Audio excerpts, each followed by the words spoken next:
Hi, AppleSox fans. Hope you're all doing okay in these uncertain times right now. I know we miss baseball for sure, and I'm sure a lot of you do as well. So we're hoping maybe right now this can be a bit of a distraction for a lot of you. So we'd like to welcome our guest on today, Troy Stainbrook. And if those of you may not remember him, Troy pitched for the AppleSox in 2018, and what do you know? He's already a professional athlete. Troy, thank you for joining us here today. Thanks for having me, Joel. So, Troy, I know it's been a couple of years now since you played for the Apple Sox, but I'd like to take it back to you at that time and say, what do you remember from that time? Because you were absolutely lights out that summer. .54 ERA and 5 saves and 9 appearances. What do you remember from that month you spent with the Apple Sox in 2018? I think it was a great period of growth for me. Coming from college where I was a starter, I kind of got to come out of the back end of the bullpen with the Apple Sox. And I've kind of fit right into the role. I felt like my stuff kind of matched up with what was asked of me. I really enjoyed it. I enjoyed the people. I think the community aspect of the Apple Sox was something that, in summer ball, it's something you're looking for. And it's something that I really enjoyed. Yeah, I remember you pitched so well that year. Even after you had left us, after I think your final appearance was July 2nd, even after you left the Apple Mhm. Sox, the league had asked us multiple times, hey, is there any way we can have this guy for the All-Star game? You were lights out that summer. And I was looking at some of your stats from that year, and my favorite outing you had, probably my favorite game in my 2 years with the Apple Sox, was on June 27th, 2018. You tossed 3 scoreless innings, not just 3 scoreless. You struck out all 9 outs that you recorded. And if you might remember, that same night was the evening Corey Meyer hit 2 grand slams. Do you remember that game at all? Yeah, I do. I think I had 5 walks that night in those 3 innings too. You did. I made it a little interesting, but some good memories definitely. What was your favorite game that you might recall with the Apple Sox? Was it that one? Was it another one? There was an outing where I walked the first 3 hitters of the 9th inning, and it was a 2-run game. And I think I struck the next 3 hitters out on like 10 pitches, and I was just like, it was just night and day the difference between those 6 hitters. That one kind of stood out to me as just like, something just clicked all of a sudden. I was right back into it. So You touched on before about how you spent time with the Apple Sox. You were primarily a reliever. In fact, you were mhm. basically the closer for that team while you were here. But when you were at school, you were primarily a starter. Besides maybe Yeah. making that switch, what was something you really learned from your time with the Apple Sox? I kind of worked really hard with Riley Drogensen. He was our pitching coach at the time. We did a lot of stuff down in the bullpen, just, working on locations, a lot of velocity stuff,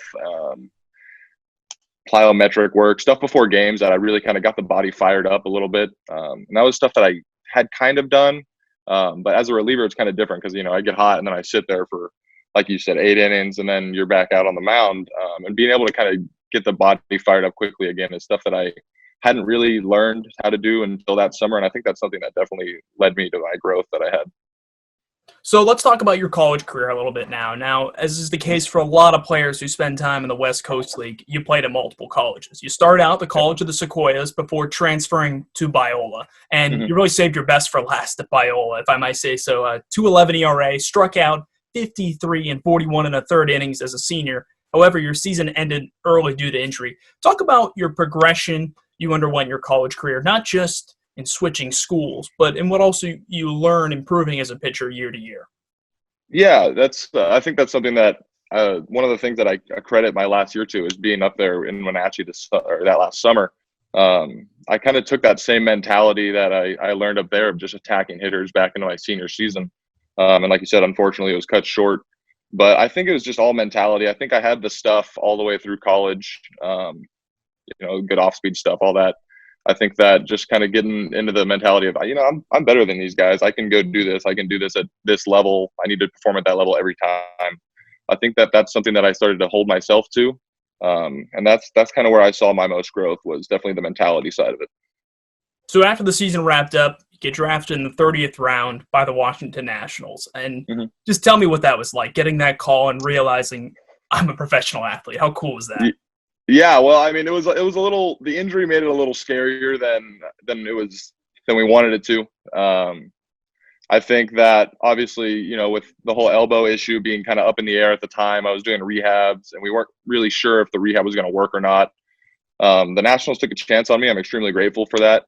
Mhm. I was actually out on the golf course with my dad during the last day of the draft, And we were like, just try to stay busy, try to keep our mind off of it.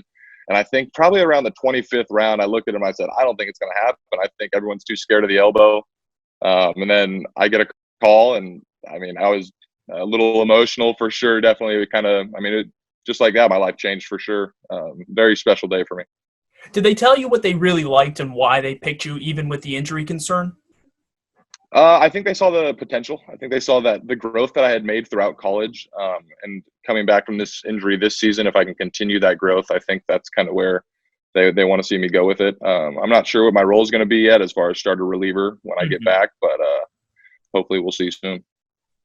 So obviously you talked about your injury and how that kind of limited you a little bit in 2019. So in a lot of ways, a bittersweet year for that reason. What's this rehab process been like for you? And obviously, to an extent delayed a little bit right now, but what was it like last year kind of rehabbing at the professional level? Obviously, you probably had a few more options at your disposal to get healthier, but tell me what you went through.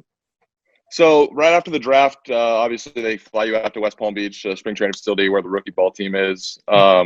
We did a month of rehab, probably. I went up to Washington, got it looked at. I got a cortisone shot, came back down and tried to throw for the first time, hoping the rehab had worked and stuff. And I got through about 3 days of the throwing program, and it just had to shut it back down. That's when we decided to go ahead with the surgery. But I mean, yeah, they've been great.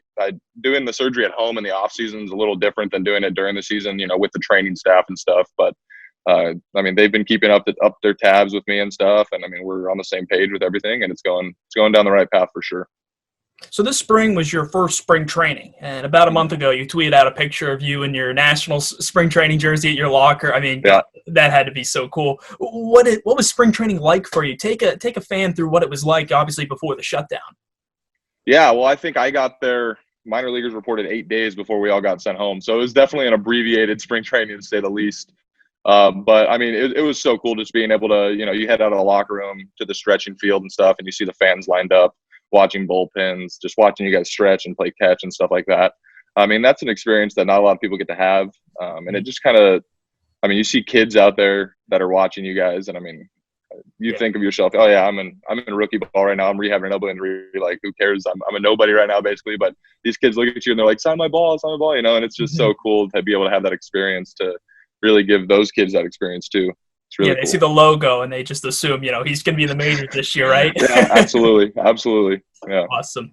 So obviously right now being a really uncertain time for everyone, especially everyone at the professional level, with not knowing when sports are going to come back. And, I've listened to a lot of sports podcasts, and I'm hearing the same thing from a lot of athletes where they're kind of saying, we don't have a training program. We don't have a way we're supposed to go about things. Is that the case for you with the Nationals organization, or have they told you what to kind of do while the season's on hold? They've been keeping up with us. We fill out a form every day, feeling healthy, stuff like that, just to make sure our families are healthy and stuff. We have a training regimen that they've been sending out at the beginning of every month. Well, this month, because it's really the first full month we've been home. But so they're keeping us in shape. I think a lot of it, though, is a little more individualistic than what the college guys are going through right now. The college teams are probably like, you guys need to do this, you guys need to do that, whatever. But they know we're professional athletes. They want us to stay in shape. They know that it's our careers and we're going to do what we need to do. So for me personally, it's just been, I'm throwing 3 days a week right now, building it up to, I think I get started at 120 this week. So I'm really excited about that. A lot of cardio stuff just to stay in shape. I know it's a little tougher now that you're not with the group setting and stuff of spring training, but it's just an extended off season at this point. You just got to kind of grind it out and get ready to go. So obviously you've had a lot of time to kind of get back in that off season feel of working out, but what else have you done with the time off? Has there been anything exciting you've tried out new, or anything to kill time? What have you been doing? I've started riding a bike a lot. Pretty much everything's closed. There's not much we can do. I wish I could golf, but obviously with the elbow stuff, not really able to do that. Now all the courses are closed too. That was my number one thing I would have liked to do, but I play a lot of MLB The Show, fun game. Just hang out with the buddies and stuff like that. Just killing time. Yeah. So MLB The Show, I know they've expanded in recent years and they have some level of minor leaguers on there. Have you found yourself on there? Have you had to create I think there? I think it's just 40. I think it's just the full 40 man Okay, now. I'm not. okay. Yeah, I think that's what it is. Yeah. Okay, that's pretty cool. I was going to say, any ideas? I'm sure a lot of people right now are looking for new ideas of things to try and do. Yeah. Oh yeah. We got the prison gym set up in the backyard, is what we call it. We got a bunch of an old weight set that we've been using, so we're keeping it interesting for sure.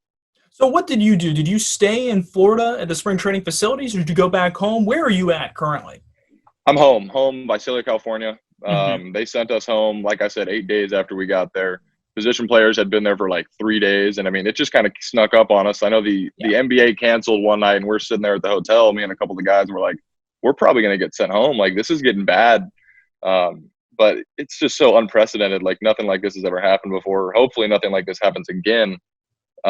But I think it's cool the way the league's handled it. The Nationals have been great, like I said, about keeping up with us and keeping us in the loop with stuff. And I mean, that's all that they can do at this point. So, Hmm. What are your goals for the 2020 season? Eventually, we're going to play baseball again, and things will yeah, be at least semi-normal. What are your goals, though, when you take the field? Finally, after one, getting over injuries, and two, after all this extra time off. yeah, yeah. Well, I think my throwing program ends August 6th. That'll be just under a year out of surgery. Obviously, hopefully, we'll be playing again by then. Maybe we'll have a longer season, so I'll be able to get into more games this year. Hmm. Because originally the plan was probably no games this year, just because of when I would be healthy again. So if the season gets pushed back a little bit, I'll be able to get in some more games. It's just compete, show them what I can do, try to get back to fully 100%, and just like I said, just compete and have fun. You were assigned originally at the rookie level last year. Mhm. Obviously, you didn't get to compete, though, as we mentioned, because of the injuries. Would you be starting there this year, or have the Nationals indicated where they would start you out at that for the 2020 season when you're healthy again? Not sure yet. Not sure yet. We'll see. Okay. Well, Troy, I think that's about all I really had for you. Thank you very much for spending the time. The last question I did want to ask, though, is what would your advice be to someone who is about to start a summer college baseball season with a team like the AppleSox? Yeah, have fun. Get to know your teammates. I think just in my short month and a half stint with the AppleSox, I made good friends with a lot of the guys. We stay connected, social media and stuff like that. And it's really cool to kind of, you can all come together in the summer and then go your own separate ways at the end. But it's really cool to keep up with those guys. You meet a lot of great guys. Like I said, Wenatchee is an amazing place to play summer ball. The community's awesome. Yeah, just enjoy it and win some baseball games. Yeah.